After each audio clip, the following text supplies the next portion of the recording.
ம். இன்றைக்கி பாருங்கள், இன்றைக்கி நம்ம வீட்டில் வந்து நாட்டுக்கோழி குழம்பு வைக்கிறோம். நாட்டுக்கோழி குழம்புக்கு என்னென்ன தேவையானன்னு பார்ப்போம் வாங்க. நாட்டுக்கோழி குழம்புக்கு எண்ணெய் ஊற்றிக்கினாச்சு, நல்லெண்ணெய் ஊற்றிருக்கு.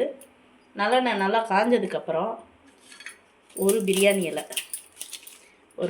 இலை, ஒரு அன்னாச்சி பூவு, கொஞ்சோண்டு கல்பாசி, பட்டை துண்டு, ஏலக்காய், கிராம்பு, சோம்பு இதெல்லாம் பொரிஞ்சதுக்கப்புறம் வெள்ளைப்பூடு,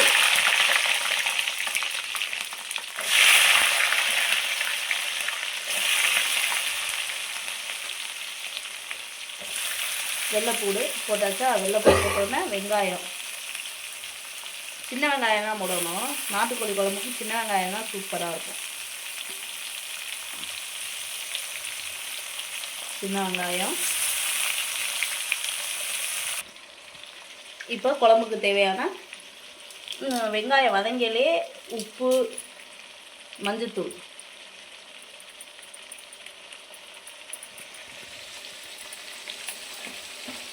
காஞ்ச மிளகாய் போட்டு வதக்கிடுவோம். உப்பு மஞ்சத்தூள் போட்டோம்னா வெங்காயம் வந்து சீக்கிரம் வதங்கிடும் நல்லா.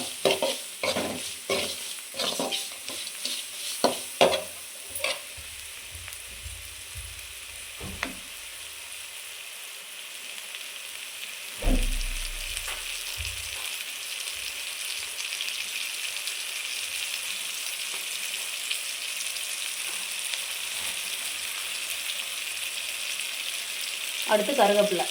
நான் கருவேப்பிலை நல்லாவே சேர்த்துப்பேன், அந்த ஸ்மெல்லு நல்லாயிருக்கும். அதே மாதிரி கருவேப்பிலை நல்லது பிள்ளைங்களுக்கெல்லாம். எப்போவுமே பிள்ளைங்க சாப்பிடையில கருவேப்பிலையெல்லாம் வந்து தூக்கி ஓரமாக வைக்க சொல்லக்கூடாது. அது சாப்பாடோடு சேர்த்து சாப்பிடுங்க அப்படின்னு நம்ம சொல்லி கொடுக்கணும் பிள்ளைங்களுக்கு. அது நம்மளே சாப்பிட்டோம்னா அதை பார்த்து அதுக்கு சாப்பிடுங்க. சட்டின்னு வதங்கிருச்சா வெங்காயம் வதங்கினாலும் தக்காளி. நான் இன்றைக்கி ஒரு 1.25 கிலோ நாட்டுக்கோழி, 1.25 கிலோ இருக்கும். ஒரு கோழி அப்படியே வாங்கிக்கணும்.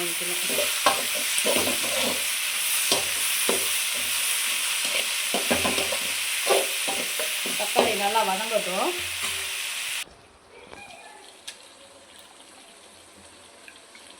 சிக்கனை வந்து நாட்டுக்கோழி தான், ரொம்பலாம் அலசக்கூடாது. ஒரு 2-3 அலசுனா போதும். நல்லா அலசியாச்சு. அலசி நல்லா பிழிஞ்சு போடணும்.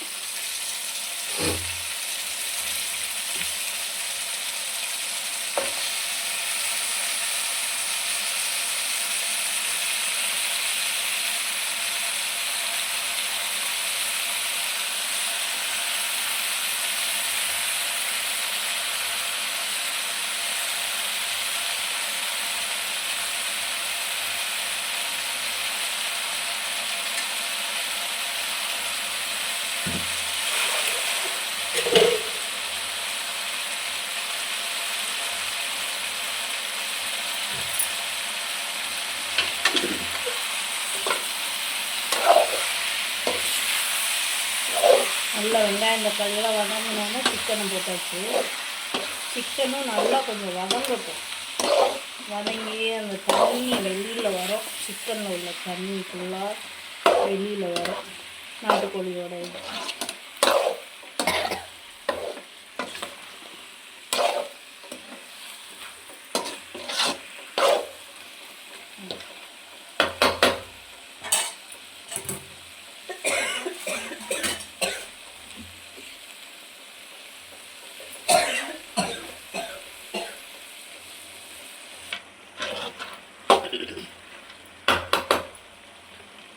வதங்கிடுச்சா.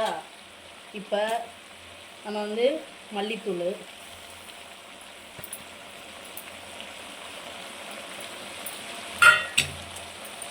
சிக்கன் மசாலா,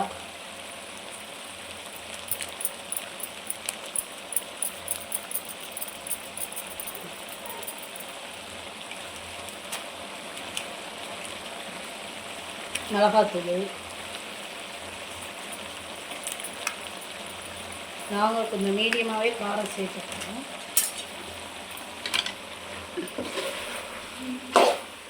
நல்லா கிண்டிடும். அந்த மிளகாத்தூள், மல்லித்தூள் எல்லாம் சேர்ந்து வரணும். அந்த அளவுக்கு கிண்டிடும். நான் என்ன பண்ணுவேன்னா, எப்போவுமே வந்து சிக்கனாக இருக்கட்டும், மட்டனாக இருக்கணும், எதுக்குமே வந்து பச்சை தண்ணி ஊற்றவே மாட்டேன். நல்லா தண்ணியை வந்து கொதிக்க வச்சுருவேன். இந்த கொதிக்கிற தண்ணியை தூக்கி இப்போ இந்த சிக்கனில் ஊற்றிடுவேன். வேணுங்கிற அளவு ஊற்றிடுவேன். ஊற்றுனா நம்மளுக்கு சமையலும் குயிக்காக முடிஞ்சிடும். சமையலும் கறியும் வெந்துடும் சீக்கிரம். அவ்வளோதான், வேலை முடிஞ்சிடுச்சு.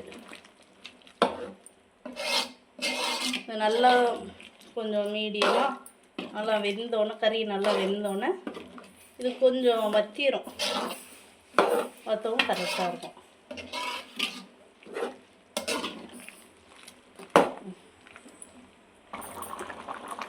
இது வந்து நல்லா கொதிக்குது. கொதித்து நல்லா கறி வெந்து இன்னும் சத்தம் இருக்கணும். என்ன பண்ணணும், இப்போ கறி வந்து வெந்ததுக்கப்புறம் குழம்பு நல்லா திக்னஸ் நம்ம ஊற்றிக்கிற அளவு இருக்குது பாருங்கள். கரண்டிலே உங்களுக்கு தெரியும். இந்த அளவு வந்ததுக்கப்புறம் நல்லா சிம்மில் வச்சிடணும். சிம்மில் வச்சுட்டு மூடிட்டோம்னா அந்த எண்ணெய் ஃபுல்லாக, நம்ம எண்ணெய் ஊற்றினோம்னா அந்த எண்ணெய் ஃபுல்லாக மேலே வரும். வந்ததுக்கப்புறம் அமர்த்திட வேண்டியதான், சாப்பிட வேண்டியதான். முடிஞ்சிருச்சு. சிக்கன் குழம்பு ரெடி. வாங்க சாப்பிட்லாம்.